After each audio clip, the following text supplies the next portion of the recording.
In this video, we're going to talk about the Apple credit card. We're going to talk about how it stacks up in relation to other credit cards. Is this one going to be worth it for you to get, or should you just pass over it and consider other credit cards? Let's talk about that. Right off the bat, you have to understand this is a no annual fee credit card.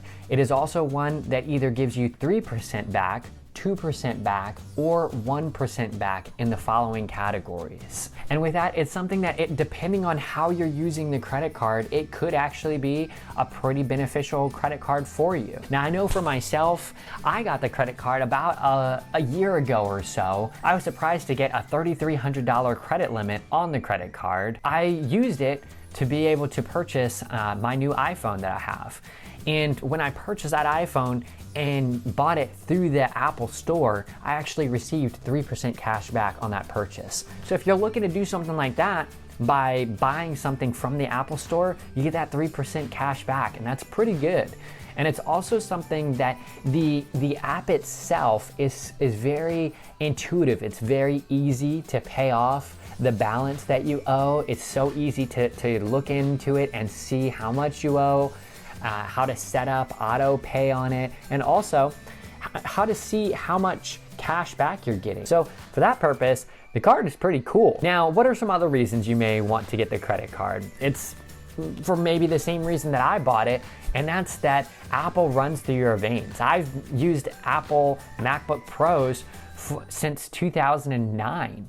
And so it's been something that I've been around with Apple devices for quite some time. And so it was just the next logical thing for me to get. So if you're in that boat, it could be a good fit for you. Also, if you crave instant gratification, if you want to get that credit and you want to get it now, technically you could go get approved for the credit card and then buy something on the Apple Store within the same day potentially. And that's even before receiving the physical metal card itself. Now that's another thing. If you're wanting to get a metal credit card, this is one way to get a metal credit card. These cards are honestly just kind of cool. And it's just very different. You know, your other ones are plastic and this is like a heavy metal. So it's just kind of fun. So if you want a metal card, maybe you should apply and get an Apple card. Now, another reason you may want to consider getting this credit card is if you live in a city that accepts Apple Pay. Now, that's going to be a huge upside. If you're able to go to the store or to the coffee shop or whatever it is and be able to use your Apple Pay, well, that's going to be a big deal.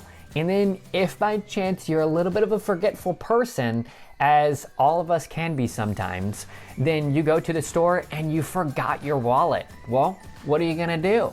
I'll tell you what you're gonna do. You're gonna use Apple Pay because you don't have to have your card physically there with you. You can just use your face, scan that, and then you're good to go.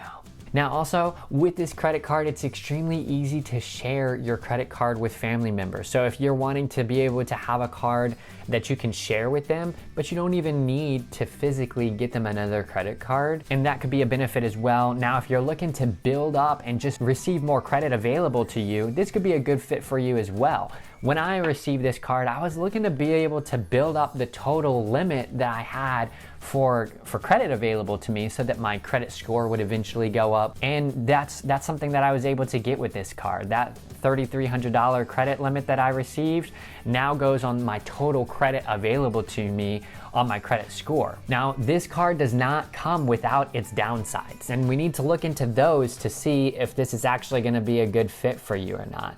You have to understand that with this credit card, you're gonna wanna be an Apple user. It goes without saying, however, we'll say it anyways. You need to have an Apple phone in order to be using this because it's in the Apple ecosystem and they don't always play well with others. Now, if you're looking for a travel rewards card, this isn't the right card for you. It has nothing to do with travel rewards.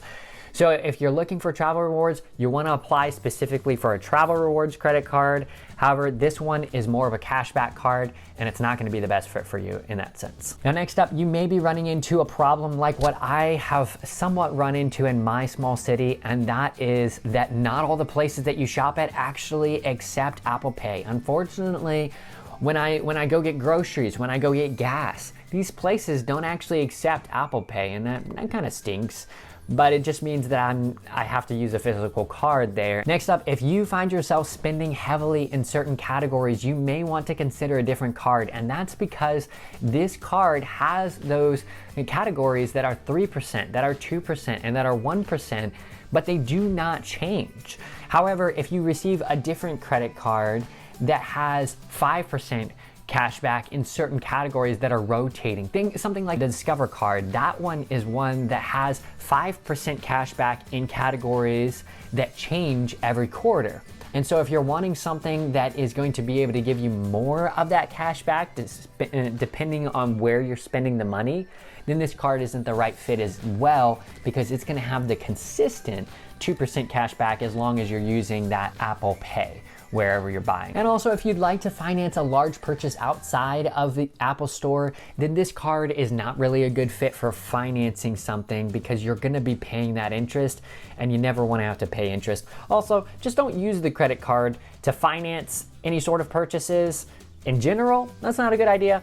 But if you were wanting to do that, then this wouldn't be a good fit for you. So here's the thing, when it comes to this card, it's important to understand that this is a good beginner card. A lot of people like to use the Apple Card to be able to increase the total amount of credit available to them. And that's gonna be able to help increase their credit score ultimately. And it's also just a card that is, like I said before, it's fun.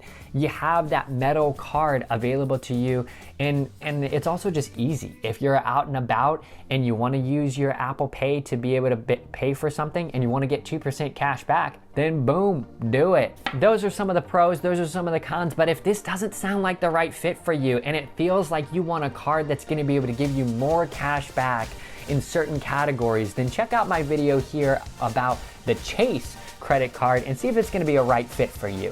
Thank you so much for watching this video. This has been Zach, helping you with your finances, and I'll see you next time.